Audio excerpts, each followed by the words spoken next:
The video opens with the sound of an alarm ringing, and a boy's hand instantly slamming it off. The room is messy, books half open, clothes scattered across the chair. He turns over and falls back asleep as the morning sun rises without him. Cut to scenes of unfinished tasks, a half-written notebook page, dusty gym shoes, an abandoned to-do list. Meanwhile, outside his window, other kids are running, training, studying, building their future with quiet determination. The narrator's voice enters softly but sharply. Everyone wants success, but very few understand the hidden force behind it. It's not luck. It's not talent. It's not even motivation. We see a split screen, one boy practicing consistently, the other boy endlessly restarting. The real power, the power that changes your life, lives in your daily habits. What you repeat becomes what you become. The camera zooms in on the boy's sleepy face as he finally wakes up late, looks around at the unfinished tasks, and sighs in frustration, stuck in the same cycle as yesterday. Today's story will show you why your life isn't changing, and how small daily habits can rebuild your entire future. On-screen text appears, glowing gently. Small daily habits build your future. Raju was a boy full of dreams, big dreams. He wanted to be strong, successful, respected. He wanted a life that made his parents proud. He imagined himself running fast, working hard, winning challenges. But when it came to his daily actions, everything fell apart. One morning he'd wake up early and promise himself, "Today will be different." The next day he'd oversleep and tell himself, "I'll start tomorrow." His routines changed with every mood. One day he exercised. The next day he quit. One day he studied. The next day he wandered the streets with friends. One day he swore he'd improve his life, and then fell back into the same lazy habits. While others kept building brick by brick, Raju kept restarting from zero. His dreams were alive, but his discipline was sleeping. That we see him sitting outside his home, watching other boys train with consistency, while he sits with regret in his eyes, wondering silently, "Why can't I stick to anything?"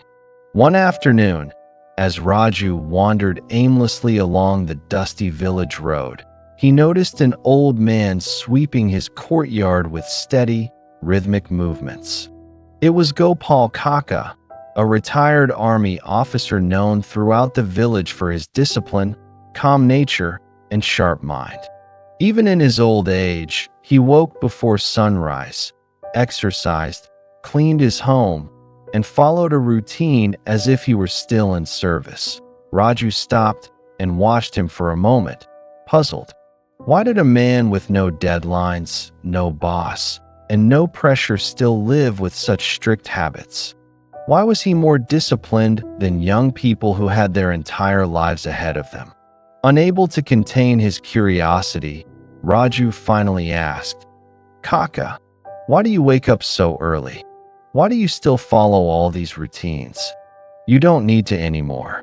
Gopal Kaka paused, leaned on his broom, and looked directly into Raju's eyes, not with judgment, but with wisdom. That he smiled gently and said, "Discipline is not something you need for others, Raju. It's something you need for yourself." Raju frowned slightly, confused. Kaka continued, his voice calm and steady.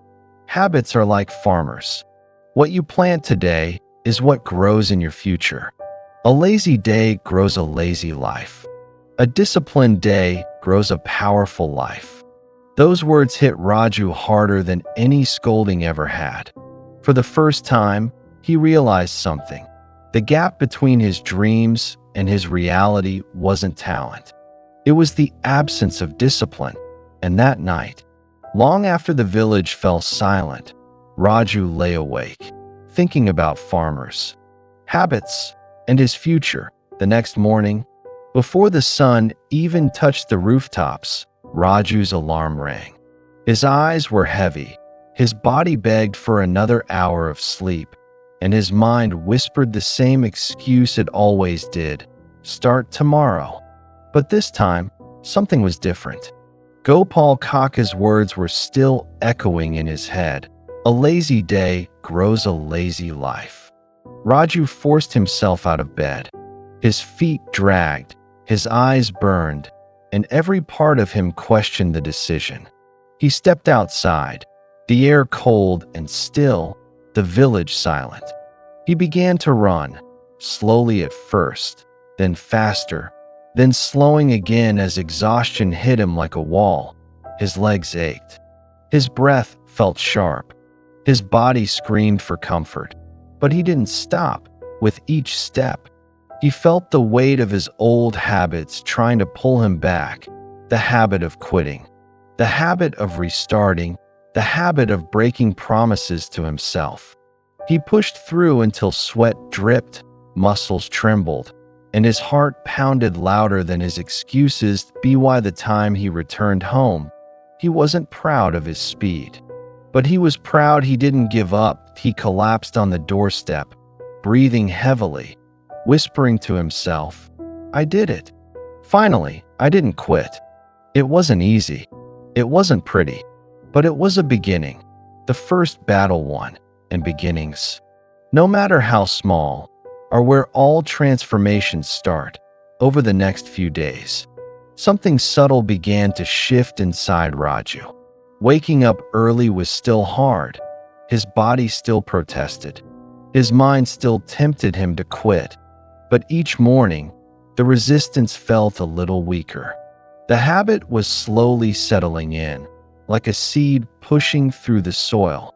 With his running routine becoming more familiar, Raju decided to add one more small habit. Not a grand plan, not a huge goal, just 1 hour of focused study each evening. At first, he struggled. His mind wandered. His hands reached for distractions. But he kept placing the book back in front of him, reminding himself quietly, 1 hour, just 1 hour. Day by day, the small habits began forming a quiet rhythm. He exercised in the morning. He studied at night. And slowly, without announcing it to anyone, he started changing. His mother noticed him waking before her. His friends noticed he no longer wasted time wandering around. His body felt lighter, his mind sharper, his confidence quietly rising. Not because he had achieved anything big, but because he was finally keeping promises to himself. Raju didn't brag about his progress. He didn't post about it. He didn't even tell Gopal Kaka that. He simply kept repeating the small actions, letting discipline do its silent, powerful work. Without realizing it, Raju was transforming, quietly, steadily, and from the inside out. Weeks passed, and the small habits that once felt impossible began to feel natural, almost automatic. Raju still woke with effort, still fought laziness, still battled old routines. But now, discipline was winning more often than not. The change was quiet, but it didn't stay hidden for long. One morning, as Raju finished his run, wiping sweat from his forehead, his friend Sonu stopped him on the road. Sonu stared at him with wide eyes, surprised by the new confidence in Raju's walk and the firmness in his posture. "Raju, what happened to you? You look different, stronger." Raju laughed shyly. "I just started doing small things every day. Nothing big." But Sonu wasn't the only one noticing. His mother watched him study every evening without being reminded. The neighbors saw him leave early for training. Even the teachers at school began commenting on his improved focus. For the first time, people weren't seeing the lazy boy who started but never finished. They were seeing someone reliable, dedicated, someone growing quietly from the inside. But the biggest change wasn't in how others saw him. it was how he saw himself. Raju felt a new kind of strength building inside, a strength that didn't come from motivation, but from consistency. That he realized something powerful. I don't need to tell anyone I'm changing. My habits will show them. And one day, without expecting it, an opportunity arrived, the kind that could change his life forever. One afternoon, as Raju walked home after his run, he noticed a crowd gathered near the village notice board.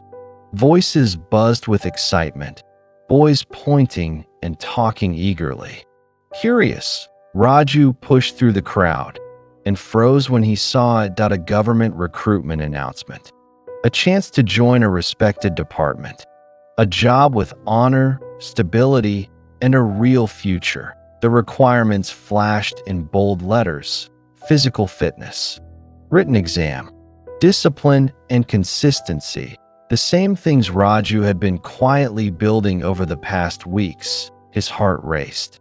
Months ago, he would have never considered applying. He would have laughed, shrugged, and walked away. But now something inside him stirred. For the first time, he felt prepared. Not because he was extraordinary, but because he had been consistent. That he whispered to himself, maybe I can do this. Other boys around him panicked. They ran home to start training suddenly, trying to cram weeks of practice into a few days. But Raju didn't need to panic. His training had already started the day he woke up early and refused to quit. He tore off a small slip with the exam date.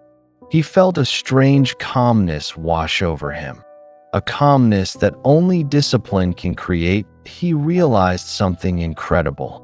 Habits had quietly turned him into the kind of person who was ready for opportunities he never expected. And this opportunity would soon put all his effort to the test. The day of the physical test arrived with a mix of nerves and determination hanging in the air. Boys from every corner of the village gathered at the open field, stretching, jumping, and trying last-minute warm-ups. Many had barely trained. Their movements were clumsy, their breathing uneven, their eyes filled with worry. But Raju stood quietly on the side, hands on his hips, watching the field with calm focus. He wasn't nervous. He wasn't overconfident. He was simply ready, not because he was the strongest, not because he was the fastest, but because he had shown up every single morning while others slept. When the whistle blew, everyone sprinted at full speed. Some boys shot ahead quickly, burning energy in the first few seconds. Others slowed down almost immediately, gasping for breath. But Raju? He didn't rush. He didn't panic. He ran the way he had practiced every morning, steady, balanced, controlled. His heartbeat was strong, his breathing smooth. He wasn't fighting the track. He was flowing with it. Halfway through the race, the early sprinters began to stumble. Their legs cramped, their breath grew heavy, and their pace collapsed. But Raju felt his body settle into the rhythm formed through weeks of habit. Step, breath, focus, repeat. Slowly, he passed those who had sprinted too fast. Then he passed the boys who had trained only for a few days. Then he passed the ones who tried to push through without preparation. By the final lap, something incredible happened. Raju wasn't just running. His discipline was running for him. When he crossed the finish line, he wasn't the most muscular or the flashiest participant, but he was one of the only boys who finished with strength still left in him. He bent down, hands on his knees, breathing hard, but smiling. Not because he won, but because he realized something powerful. Motivation got him started, but discipline carried him across the line. A week later, the boys gathered again, this time in a quiet school hall, rows of desks arranged neatly, exam papers stacked at the front. The atmosphere was different now. There was no running, no shouting, No physical strain. Just silence. Just pens. Just knowledge. Many boys looked tense, flipping through notes at the last minute, trying to force a month of study into a few minutes. Sweat dripped from their foreheads, their minds crowded with panic instead of preparation. But Raju walked in with calm steps and sat down gently. No rush, no fear, no pressure, because he had lived this moment already, 1 hour at a time, every evening, day after day. As the examiner placed the paper in front of him, Raju took a deep breath. The questions looked familiar, not because he memorized everything, but because consistent study had sharpened his mind, strengthened his focus, and built the confidence he once lacked, while others scribbled chaotically, erasing and restarting. Raju solved each question with steady hands and clear thoughts. His mind didn't freeze. His heart didn't race. His focus didn't shake. Discipline had trained him for this. He finished before time, but he didn't rush to submit. He reviewed his answers carefully, the kind of patience only built through consistent habits. When he finally handed in his paper, he felt the same quiet pride he felt after his physical test. Not the loud joy of someone who got lucky, but the deep satisfaction of someone who earned every bit of his progress. As he stepped outside the hall, he whispered to himself, "Habits. They really do shape your future." Raju didn't know the results yet, but he already knew one thing for certain. He had become the kind of person who succeeds, not because of talent, but because of consistency. 2 weeks later, the village woke, buzzing with anticipation. A messenger arrived with a stack of letters, the official recruitment results. Boys crowded around, hearts pounding, palms sweating, each one desperate to know if months of hopes and dreams had paid off. Raju stood quietly at the back, his stomach tight, but his mind strangely calm. He had given everything he had, his mornings, his evenings, his comfort, his excuses. Whatever the result was now, he knew he had become someone stronger than the boy he used to be. When the messenger called his name, Raju's breath stopped for a moment. He stepped forward, hands trembling slightly, and opened the envelope. His eyes widened. His lips parted, and slowly, a tear rolled down his cheek that he had been selected. His mother rushed to him, her hands shaking with joy as she hugged him tightly. Gopal Kaka stood nearby, smiling with deep pride, the kind of pride that comes from watching someone grow from the inside out. Raju whispered, voice breaking, "Ma, your son did it." Gopal Kaka placed a gentle hand on his shoulder and said softly, "Remember, Raju, success is never sudden. It is built quietly, through habits repeated every day." The screen fades to Raju standing tall, holding his selection letter against his chest, the sunrise painting the sky behind him, a symbol of a new beginning. Narrator's final words: motivation starts your journey, but habits build your future. If you want to change your life, start small and repeat it every day. On-screen text: your habits write your future. The music softens, and the video ends with a gentle call to action. Begin one small habit today and watch your life transform.